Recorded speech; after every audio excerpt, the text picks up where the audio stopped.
प्यार करना सिखा दिया। लेखिका भावना प्रकाश। वह बांसुरी बजा रहा था और नीना बस सम्मोहित सी सुने जा रही थी। कितना अनोखा सौंदर्य था उसकी बांसुरी की आवाज में। कोर्स में पढ़े हुए पदों और कविताओं से लेकर धारावाहिक में देखे गए श्री कृष्ण के वीडियोस तक उसके दिमाग में तैरने लगते थे जब वो इसकी बांसुरी की धुन सुनती थी। क्या हमारे भगवान श्री कृष्ण ऐसी ही बांसुरी बजाते होंगे? वो सोचती। एक बार कन्हैया से यही कहकर उसकी तारीफ की थी तो वो खिलखिलाकर हंस पड़ा था।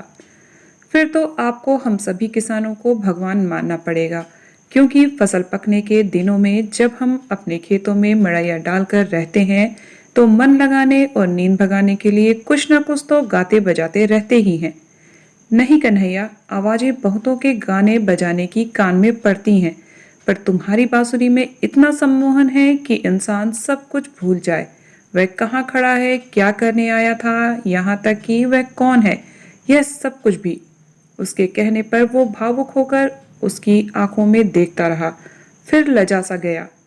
सबूत उसके सामने खड़ा था। कहते हैं प्रत्यक्ष को प्रमाण नहीं होता है। उसकी बांसुरी की धुन शुरू होती थी और नीना खुद अपने घर से निकलकर आड़ी तिरछी गलियों में घूमती हुई उस तक पहुंच गई थी। अच्छा, तो ये कन्हैया है।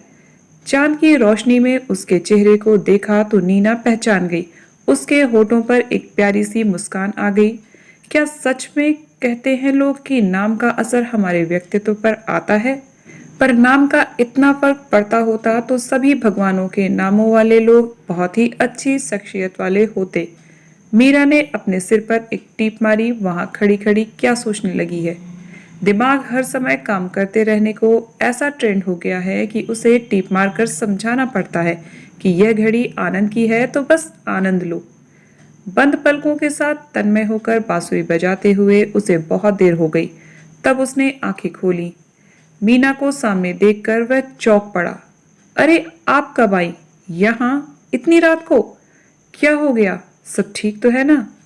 उसने घबराहट में एक साथ कई प्रश्न दाग दिए थे, पर नीना हड़बड़ाई नहीं। उसके होठों की मुस्कान और गहरी हो गई। क्यों? क्या मैं यहाँ इतनी रात में तुम्हारी बांसुरी सुनने नहीं आ सकती? वह लजा सा गया था।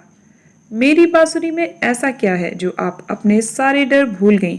उसने कहा तो नीना को याद आया कि वह जिस दिन आई थी उस दिन कैसे दिन के उजाले में भी इन पतली पतली पगडंडियों पर संभल कर चल रही थी कि कहीं उसके पैर में कोई कीड़ा ना काट ले या उसके पैर कीचड़ में ना सन जाए।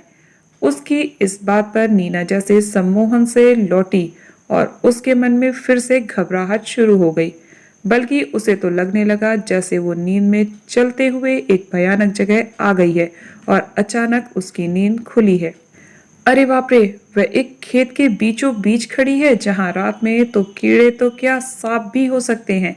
सांप का ध्यान आते ही उसके चेहरे पर भय गहरा गया। कन्हैया सब कुछ समझ गया। उसे सांत्वना देते हुए बोला, घबराइए नहीं, यहाँ पर कोई सांप बिच्छू नहीं है। तुम इतने विश्वास से कैसे कह सकते हो? कि जवाब में वह खिलखिलाकर हंस पड़ा। फसल पक चुकी है, ऐसे में मैं रात दिन अपने खेत पर ही रहता हूँ और इन्हीं पगडंडियों पर चलता फिरता हुआ पूरे खेत का दौरा करता हूँ। जानवर इस बात को जानते हैं और वह हर इंसान की तरह मुझसे भी डरते हैं, इसलिए इन रास्तों पर नहीं आते जाते। कहते हुए कन्हैया अंदर चला गया और एक बढ़िया सा गद्दा अपनी छोटी सी झोपड़ी से बाहर निकाल लाया। उस गद्दे को और उसके ऊपर एक चादर चारपाई पर डालते हुए बोला, यह मेरे घर का सबसे साफ सुथरा गद्दा और चादर है, इस पर बैठ जाइए। नैना उसकी बात से थोड़ा झेप गई। उसे अपनी शुरू में कही हुई बातें याद आने लगी। वह आराम से उस चारपाई पर बैठ गई। तुम्हारे घर आई हूँ, कुछ खिलाओ पिलाओगे नहीं? उसके कहते ही कन्हैया भागकर अंदर गया और एक टोकरी में बहुत सारे फल और एक अनूठा सा व्यंजन ले आया। इसे ठिकुए कहते हैं। यह हम लोग कभी भी भूख लगने पर खाने के लिए खेत में बनी झोपड़ियों में रखा करते हैं। उस रात के बाद ये रोज का क्रम बन गया। एग्रीकल्चर इंजीनियरिंग में पोस्ट ग्रेजुएट करने के बाद नीना एक विशेष तथ्य पर रिसर्च कर रही थी। इस रिसर्च का एक बड़ा हिस्सा उसे प्रैक्टिकली पूरा करना था।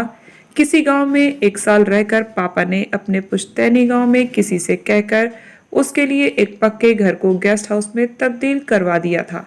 गांव में रहने वाले पापा के दूर के रिश्तेदारों ने उसे उस घर में सभी सुविधाएं मुहैया करवा दी थी। उन दूर के रिश्ते के चाचा ने ही उसे कन्हैया का नाम सुझाया था। कन्हैया गांव में सबसे ज्यादा पढ़ा लिखा था, 12वीं पास।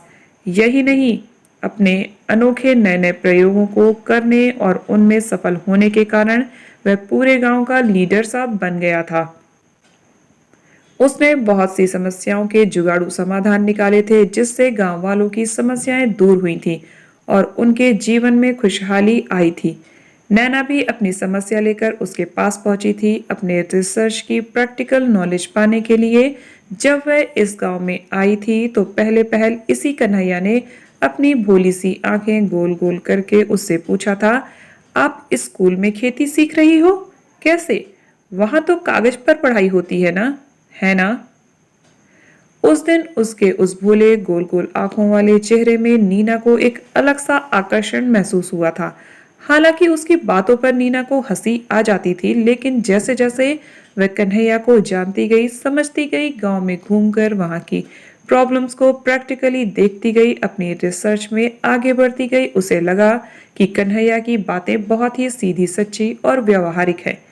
आज तक का अपना ज्ञान बेमानी सा लगने लगा था, लेकिन इससे बढ़कर एक बात जिसने उसे द्वंद में डाल दिया था, वो कन्हैया में एक अलग सा आकर्षण महसूस करने लगी थी। उसके दिल ने उसे सख्त अल्टीमेट दे दिया था कि वो कन्हैया से प्यार करने लगी है और उससे बिछड़कर खुश नहीं रह सकेगी, और दिमाग ने उतना ही सख्त अल्टीमेट दे दिया था कि वो गांव की जीवन शैली को अपना नहीं पाएगी। दिल इसे जन्म जन्मांतर का प्यार और दिमाग इसे व्यर्थ का क्षणिक आकर्षण कहकर हर समय झगड़ने लगे थे। उस रात कन्हैया की झोपड़ी पर पहुंचते ही झमाझम बारिश शुरू हो गई। भीगी हुई ठंड से ठिठुरती नीना को कन्हैया ने अपने कपड़े दिए और गर्म पे भी, जिसमें कुछ नशा सा था। नीना झोपड़ी के अंदर लेट गई और देख पा रही थी कि कन्हैया दरवाजे पर भीगता बैठा रहा। बारिश रुकते ही उसे सहारा देकर उसके घर छोड़ने आया। उस रात उसने तो शायद नशे में कन्हैया से सब कुछ कह ही डाला था। दिल पर उसके चरित्र का ऐसा प्रभाव पड़ा कि उसने दिमाग को डांटकर चुप करा दिया। उस रात के बाद कन्हैया की आंखों में भी अपने लिए उसे भावनाओं का सागर लहराते हुए साफ दिखने लगा था। अब तो अपने प्यार को शब्दों का जामा पहनाना पक्का हो गया था और नीना जानती थी कि ये काम उसे ही करना होगा, पर कैसे? तभी एक दिन सुहासिनी का फोन आया और नीना को जैसे अपने द्वंद के ताले की चाबी मिल गई। उसने किसी तरह नेशनल लेवल पर होने वाले बांसुरी वादन कंपटीशन में हिस्सा लेने के लिए कन्हैया को मना लिया। वो जानती थी कि कन्हैया में फर्स्ट आने का पोटेंशियल है।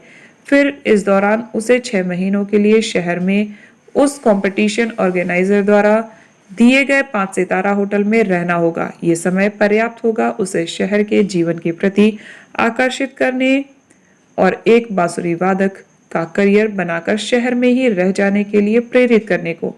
ऑडिशन में नीना उसके साथ गई थी, पर तन्मय होकर सम्मोहन के लेवल की बांसुरी बजाने वाला कन्हैया बस स्टेज पर खड़ा ही रह गया। एक सुर तक नहीं निकला। उसकी बांसुरी से समापन की घंटी पर उसकी पलकों में मोती झिलमिलाने लगे। नीना का गांव का काम खत्म हो चुका था, विदाई की बेला थी, दोनों आमने सामने खड़े थे। नीना की समझ में नहीं आ रहा था कि क्या कहे। वो शब्द ढूंढ ही रही थी कि कन्हैया बोल पड़ा, मैंने सच में कोशिश पूरे दिल से की थी खुद को आपके रंग में ढालने की, पर कामयाब ना हो सका। मुझे माफ कर दीजिए। आप मुझसे अधिक पढ़ी लिखी हैं, बुद्धिमान हैं। अगर आप मेरे रंग में ढलने की कोशिश करें तो शायद। इतना कहकर उसने अपना वाक्य अधूरा छोड़ दिया था। नीना के कार में बैठने पर बाई की मुद्रा में हाथ हिलाते हुए वो बोला, मैं पूरी जिंदगी आपका इंतजार करूंगा। आधा रास्ता कटा था कि नीना के दिल का शोर असहाय हो गया। कितनी खूबसूरती से उसने अपने दिल की बातों को शब्दों का जामा पहना दिया था, बिना नीना के अहम को ठेस पहुंचाए, बिना अपने सम्मान को आहत किए। प्यार का इजहार भी कर दिया। और सच, प्यार दिल से होता है और वही सब सिखाता है। गाड़ी वापस मोड़ लो, कुछ छूट गया है, नीना दृढ़ स्वर में बोली। वो मन ही मन अपने कन्हैया की राधा बन चुकी थी। तो दोस्तों आपको ये कहानी कैसी लगी कमेंट करके जरूर बताइएगा। कहानी अच्छी लगी है तो प्लीज वीडियो को लाइक, चैनल को सब्सक्राइब जरूर कर लीजिएगा। मिलते हैं नेक्स्ट वीडियो में एक नई कहानी के साथ। Till then bye bye, take care.